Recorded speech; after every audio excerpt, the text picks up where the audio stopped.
boys are going to come now and play us another wee tune. I've lost my place in the notes again. What's the next tune there, man? Open the door. Open the door.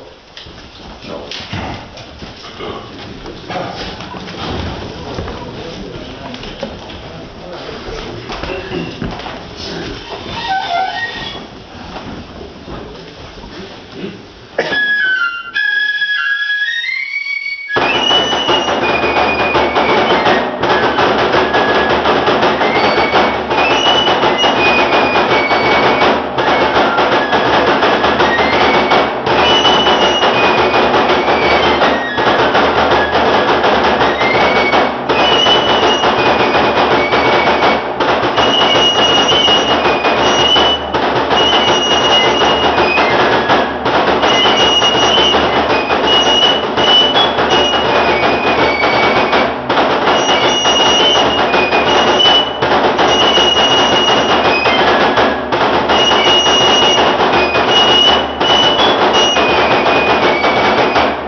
The other thing then of note maybe on the drums would be the paintings, and that itself is an age-old tradition.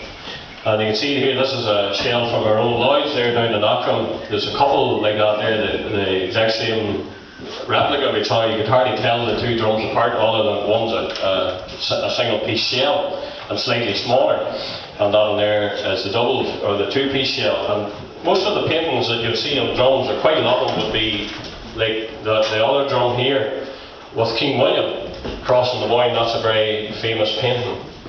You would also get paintings of maybe previous great military heroes or leaders, maybe Cromwell or Schomberg or Kitchener, or maybe Field Marshal Montgomery, something like that.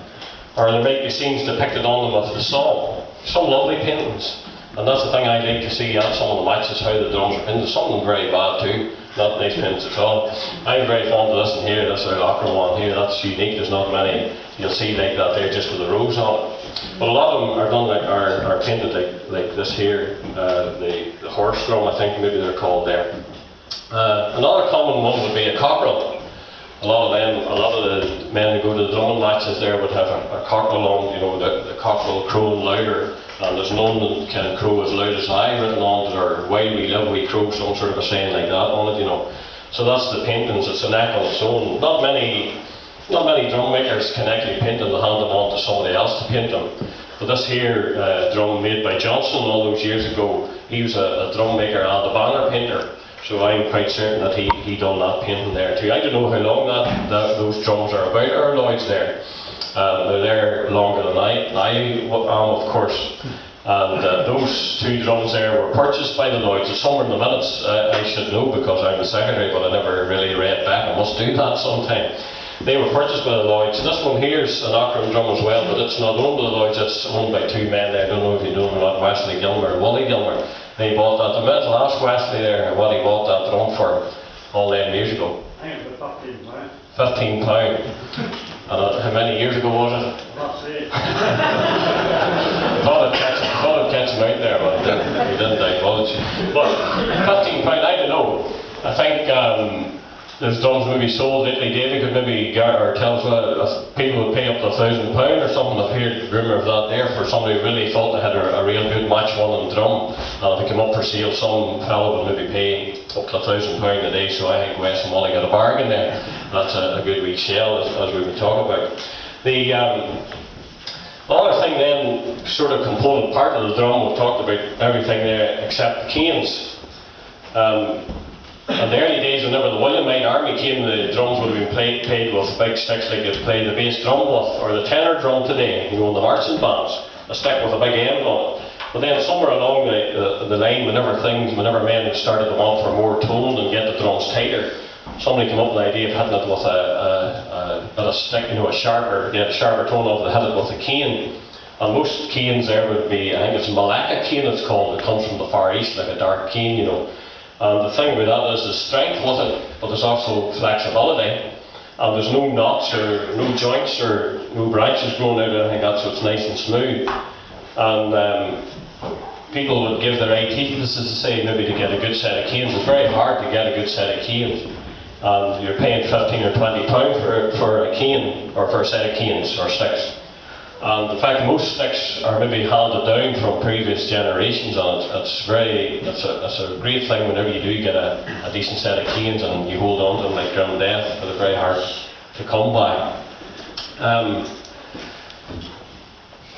The club here that we're representing tonight in Aughrim had really started over a lot of years and sort of has grown in momentum. I can remember going along till the band practice in Aughrim, even before I was in the band. That was the sort of thing you done in those days. You had no PlayStations or nothing to do, and you went to your bigger sister and brother just for a night out. And I remember seeing the drums up in the back of the hall, on the rack, and I had a great fascination for them. And then maybe went along to a wee Sunday school in Castle Dawson in the War Memorial Hall, and there in the Sunday school again, there's these drums sitting up on the rack again. That's what I was looking at, maybe looking instead of listening to what was being taught in the Sunday school. But I always had a fascination for the drum. And nothing pleased me more than come around the 12th time, maybe some of the men would get the drums tightened or put together and pulled, and the 11th night there'd be a bit of a drumming session. And it was a great privilege to be asked to maybe try a wee tune on. Maybe it wasn't that big, but you were given the opportunity, afforded the opportunity. And that went on for a lot of years. And then it sort of fell away, and there was maybe several years that the drums weren't put up. And maybe got into bad shape, sitting up in the back of the hall. And then one of the Lloyds members took this drum here, and he paid a bit of money and got it into shape again and got it sorted out. And we maybe started then more of an interest and more in earnest. And then the other Lloyd's drum was sent away as well and fixed up. And that gave us the 3 shells, and then, you know, we had more of an opportunity then. A couple of men that cut drum, and somebody came along, it wasn't too good, you got a chance to learn there. And that went on for a lot of years, just around the 12th time. And then some of us maybe gathered together with another man there, Robert from Castle Dawson. He would hear about him, and he had the same interest, and you'd hear him maybe miles away across the country in the summertime, you'd hear him out rolling. And then we all joined together, and we started then having something a wee bit more formal. Maybe on the 11th night we got the drums up, and a couple of us maybe got into the local association, the Mid-Ulster Drum Association, went to the drumming matches. You could get a drumming match any Saturday night from April or March, late March, right through to September, October. And there's plenty of men that go to them matches week in and week out. We just wouldn't maybe have the time till be as dedicated as that, but we do enjoy getting the little match and participating there. And it's a big thing for a lot of folk, and they spend a lot of hours at it each week. They're starting maybe on a Monday night or Tuesday night to get the drum ready for the following Saturday night. And the matches then go on. There's a Mid-Ulster Association anywhere from Tandamore roundabout up to and around the Macrofelt area, just one Nahag Geskin and that sort of area. And actually hold a match as well in the Aughrim. That's the Mid-Ulster Association go way over in the Aughrim. There's the County Antrim Association and I think it's Lambegs Valley Association. There's several associations where they hold the drumming matches, and we would go to them on the odd occasion.